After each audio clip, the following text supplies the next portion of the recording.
வாங்க விஷ்ணு சகஸ்ரநாமங்கிற ஒரு பவர்ஃபுல்லான ஆன்மீக கவசத்தை பத்தி இந்த விளக்கத்துல நாம சுருக்கமா பார்க்கலாம். இந்த பிஸியான உலகத்துல நம்ம எப்படி சுய உணர்தலை அடைய முடியும்னு என்னைக்காவது யோசிச்சிருக்கீங்களா? ஆமா, நாம எல்லாரும் அன்றாட வாழ்க்கையோட சலிப்பான ஒரு சுழல்ல தான் சிக்கிட்டு இருக்கோம். இதுக்கு ஒரு அருமையான தீர்வா பக்தியோட இறைநாமத்தை ஜபிக்கிறத இந்த கட்டுரை முன்வைக்குது. இத புரிஞ்சுக்க 1960ஸ்கள்ல நடந்த ஒரு ரொம்ப சுவாரஸ்யமான செய்தித்தாள் நிகழ்வை இப்ப பாப்போம். அப்போ இளையாற்றங்குடியில தங்கியிருந்த காஞ்சி மகா பெரியவாளுக்கு ஒரு எதிர்பாராத நடைமுறை சிக்கல் வந்தது. பிருந்தாவனத்துக்கு ரோட்ல நடந்து போனா அது துறவிகளுக்கான ஆசாரம் அப்படிங்கிற கடுமையான விதிகளை மீறுற மாதிரி ஆயிடும். அது மட்டும் இல்லாம அங்க போயிட்டு வந்து சுத்தத்துக்காக குளிக்கிறதும் அந்த விதிகளின்படி தடை செய்யப்பட்டிருந்தது.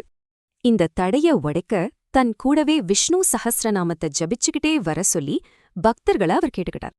சரி, விதிகளை மீறின அந்த அபச்சாரம் எப்படி சரியாச்சுன்னு யோசிக்கிறீங்களா? அங்கதான் ஒரு ட்விஸ்ட். இத புரிஞ்சுக்க ஆன்மீக பயிற்சிகளால சரியாக கூடிய தோஷங்கள் அல்லது குறைகள் பத்தி நாம தெரிஞ்சுக்கணும். இந்த சஹஸ்ரநாமத்தை மனசார ஜபிச்சாலோ அல்லது கேட்டாலோ எல்லா தோஷங்களும் அப்படியே நீங்கிடுமா? ஆமாங்க, விதிய மீறின குறைகளை சரி செய்யறதோட மட்டும் இல்லாம இது ஒரு பாதுகாப்பு கவசமாவும் வேலை செய்யுது. சுருக்கமா சொல்லணும்னா விஷ்ணு சகஸ்ரநாமம் நம்ம எல்லாருக்குமே தினசரி தேவைப்படுற ஒரு ஆன்மீக கவசம் தாங்க. சோ இந்த பழங்கால பாதுகாப்பு கவசத்தை உங்களோட பரபரப்பான மாடர்ன் லைஃப்ல நீங்க எப்படி பயன்படுத்த போறீங்க?